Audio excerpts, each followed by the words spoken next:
Eu nadei 38 km, pedalei 1.800 e corri 422.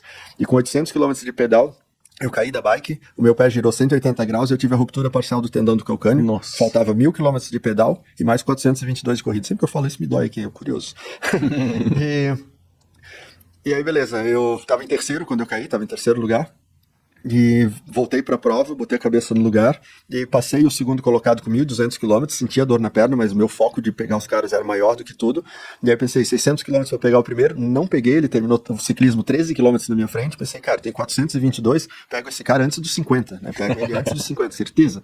E aí quando eu vou lá fazendo a transição, tirar o capacete, né, tirar a sapatilha, aí eu olho pro meu pé pela primeira vez ali, com a tensão da minha perna, e da panturrilha até o calcanhar era uma coisa reta, assim. Aí vieram os médicos e falavam, a pata de elefante do brasileiro. Aí o pé já não articulava mais e tava todo roxo, assim, né? E aí os médicos disseram, sinto muito, mas você não vai poder continuar, você não vai poder caminhar com o pé do jeito que tá. Aí eu, beleza, então não tem problema, porque eu não vim aqui pra caminhar, eu vim aqui pra correr. Aí eles começaram a rir e disseram, é impossível, você vai sentir muita dor. Eu falei que eu vou sentir dor, eu tenho certeza, mas que é impossível, vocês vão ver. Consiga um tênis que caiba no meu pé, vocês vão ver um cara correr 422 km com uma perna só. Aí veio um americano, que ele já tinha acabado uma prova menor, assim, aí ele veio com os 42, ele me trouxe um 44, e ele falou, pode usar meu tênis. Aí botei o tênis dele, aí, vai lá, Daniel, agora mostra do que tu é feito. Eu corri 120 km com uma perna só com a perna direita, e eu usava a esquerda só para apoiar, só para equilibrar. Com 120 km, meu pé direito escorrega, e a minha primeira preocupação, rasguei o tênis do americano. Quando eu vou olhar, o tênis estava todo ok, eu olho para minha meia que era branca, e ela estava toda vermelha. Quando eu tiro a meia, a sola do meu pé tinha aberto, descolou a sola do pé. Que loucura. E aí, porra, cara, e aí vem lá o vitimismo, né? Por isso com 100 km. Com 120 km de corrida, faltava 302 faltava. E aí entra no estado de vitimismo, a vida, o azar, por que isso foi acontecer? Eu fui pra prova sozinho, sem staff, sem ninguém pra me ajudar, fiz tudo sozinho, meu pneu furou 7 vezes, eu troquei o pneu 7 vezes, e aí o cara 13 km na minha frente, e aí, cara, bota a cabeça no lugar, tu sabe o que fazer numa situação difícil, respira, estado de presença e faz o que tu tem que fazer. E aí, sempre que eu passo por momentos de dificuldade, a imagem do meu pai aparece assim, aí ele olhava assim, tu estava em segundo lugar e estava pensando em abandonar a prova só porque estava com machucadinho? Aí eu olho assim, pô, rapaz, sozinho eu não consigo sair daqui, mas se tu correr comigo a gente termina essa prova.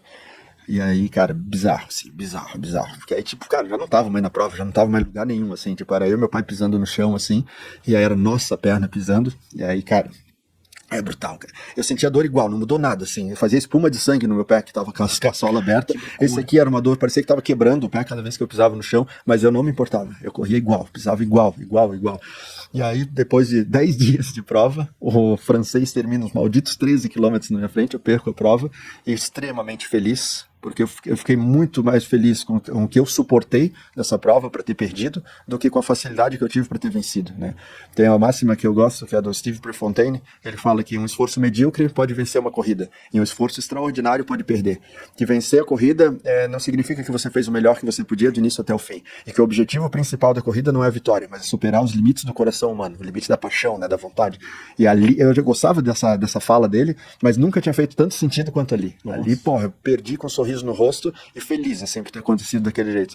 E aí, tanto que o francês ficou esperando eu cruzar a linha de chegada, e quando eu cruzei, ele, francês, ele não abraça, né? Ele te beija no rosto, mas não abraça. Ele veio e me abraçou chorando, assim, e ele falou, cara, essa prova foi brutal de muitas formas, como você fez é impossível, né? Por isso que eu adoro o impossível, as pessoas sempre chamam as coisas de impossível.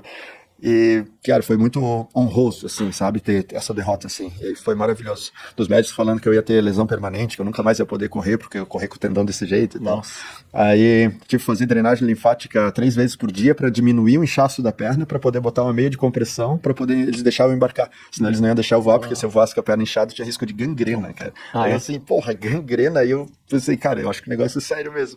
Aí, quando eu cheguei no Brasil, aí ele foi pro hospital, ele já queria me operar, aí eu falei, não vou operar. Aí ele assim, não, você tem que operar, lesão permanente e tal. Eu falei, tá, e outra opção? Não tem, cara, tem que operar. 40 dias depois eu estava correndo 100 km de novo e não tive nenhuma lesão, nenhuma sequela sobre aquilo ali. Você fez alguma coisa? Nada. Eu continuei correndo, né? Eu cheguei e já voltei a correr. Eu fiquei, acho que sem correr, uns 5 dias mais ou menos. Cara, que loucura. Te trouxe algum impacto isso depois? Da lesão? Não. Na verdade, não. Teve impacto positivo, né? Que eu percebi que eu realmente posso praticamente deliberadamente mover a minha fisiologia. E aí é um negócio que eu contava essa história e um monte de gente, isso aí tu tá exagerando, isso aí tu tá forçando, deve ter sido isso tudo e tal. E aí eu ficava assim, pô, contei essa história tantas vezes, né? Será que eu tô exagerando mesmo e tal? E aí no outro ano, chegava na prova e eu só ouvia os caras contando a minha história. Isso aí é o brasileiro passou por isso, isso. Eu pensei, ufa, tá contando exatamente como eu conto. E aí às vezes, né, tu repete uma história, às vezes tu se pega numa fantasia, né? E aí em 2020, desculpa, depois do Double Decker, eu tava fazendo um treino de pedal que eu virei a noite acordado, né, pedalando. E quando amanheceu o dia, aí eu, putz, cara, tô com muito sono. Vou parar no ponto de ônibus, vou dormir uns 5 minutos, senão vai ficar perigoso. E aí nisso eu dormi. E aí quando eu acordei, eu tava dei de cara num poste, que assim, quebrou o capacete aqui, e eu caí todo em cima da escápula esquerda, e a minha escápula explodiu, assim. Nossa. A escápula é assim, né? Ela afundou e estilhaçou, ficou toda, uma era assim, a outra era assim. Aí não consegui levantar, primeira vez que eu caí de bike e não consegui levantar. Eu tentei levantar, senti uma agulhada nas costas, assim. E aí vieram os paramédicos, vieram muito rápido. E é bem engraçado, porque aí eles vieram, primeira coisa, eles pegaram meus batimentos e foram medir minha temperatura. Eu tava com 50 batimentos e 34 graus. Nossa. Quer dizer, eu tava em sono profundo quando eu caí, cara, em sono profundo.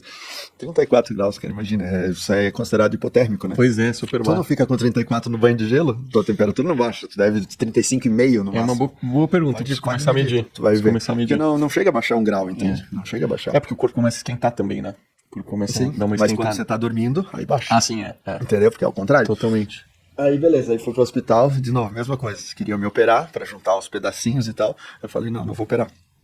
Aí, não, você tem que operar. Não operou? Tem risco de lesão permanente. Eu assim, pô, já ouvi essa história antes. Aí o médico falou, não, vai pra casa, amanhã você volta, agora você tá nervoso, você tá só com pressa e tal, amanhã você volta e a gente conversa de novo.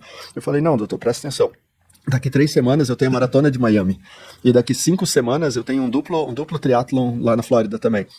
Aí ele, 3 semanas? Daqui 3 semanas você vai estar cheio de antibiótico aí, e vai estar engessado, não tem como você fazer nada daqui 3 semanas.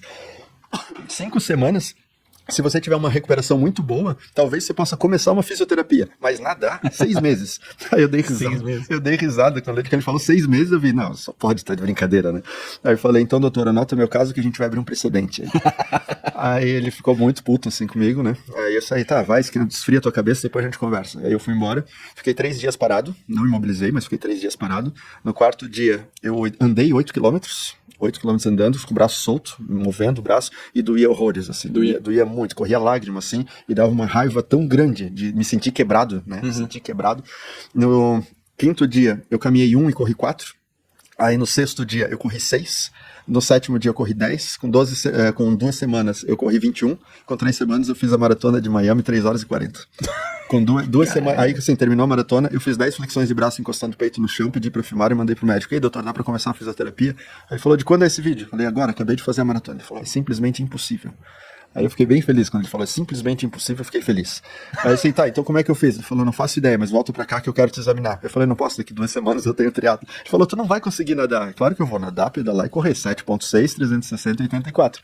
E aí ele falou, cara, depois tu me conta o que tu fez. Aí eu fui lá, fiz a prova, foi meu pior resultado, fiquei em 11º, fiquei puto porque eu fiquei em 11º ainda, porque eu esquecia que eu tava machucado, esquecia. Mas sentiu dor? Sentia dor. E eu tava fraco também, né, porque não fazia força, né, no lado esquerdo, né, mas fiquei com mobilidade totalmente natural, tem vários calos ósseos na minha escápula, assim, né, parece que tá soldado ali mesmo, né, e tá, mas sem sequela nenhuma, sem limitação de movimento nenhum, nada, perfeito. Então. Voltou pra fazer o exame? Sim, nessa imagem, a gente que aparece os calos ósseos. E como é que ele explica isso? Pois é. Como é? Ele não explica, né? Não explica. Ele diz que é um negócio sem precedentes. Sem precedentes, mas eu entendo o que acontece. Como é que você entende? Que, assim, o que a gente precisa para consertar qualquer coisa que aconteça no corpo? Oxigênio e nutriente. É isso. Se eu tivesse tomado mascarado com analgésicos e tomado os remédios que deveria ter tomado, que o médico prescreveu, eu ia estar impedindo o meu corpo de entender que ele estava machucado. E ao não tomar nenhum medicamento e sentindo a dor 24 horas por dia, eu não conseguia deitar, né? Eu não conseguia dormir deitado, eu dormia loucura. sentado e apoiava a cabeça no sofá, assim. E sentindo isso, eu permitia que o fluxo sanguíneo ficasse 24 horas por dia na área machucada. Então eu sentia o pulsar 24 horas por dia na minha escápula. Isso mostrava o aumento do fluxo sanguíneo, consequentemente, mais oxigênio e mais nutriente. Igual quando a gente machuca, tem uma batida e a gente vai lá e bota o gelo em cima para acelerar o processo de cura. Não é o gelo que cura, mas é o recrutamento de aumento da circulação que leva os nutrientes e oxigênio para lá. Para isso que usa o gelo. Nesse processo você faz a banheira de gelo, é isso que você está fazendo. Por isso todos os benefícios que o gelo produz. Você está ensinando o teu corpo a funcionar melhor, entende? Mas dá para fazer isso com o processo respiratório também. E aí, com esse processo respiratório, o tempo inteiro, principalmente quando eu estou correndo e sentindo a dor ali, eu estou acelerando o meu processo de cura. Qualquer pessoa pode fazer isso, não tem nada de especial em mim, só que vai ter que suportar essa quantidade de dor, entende? E nem o médico vai dizer para alguém que passa por isso, entende? E você chegava a mentalizar alguma coisa? O tempo todo. Mas isso eu faço desde que eu era moleque, assim, quando eu lia livros sobre meditação, sobre os malucos da Índia, assim, de conduzir o fluxo sanguíneo através do processo respiratório, entende?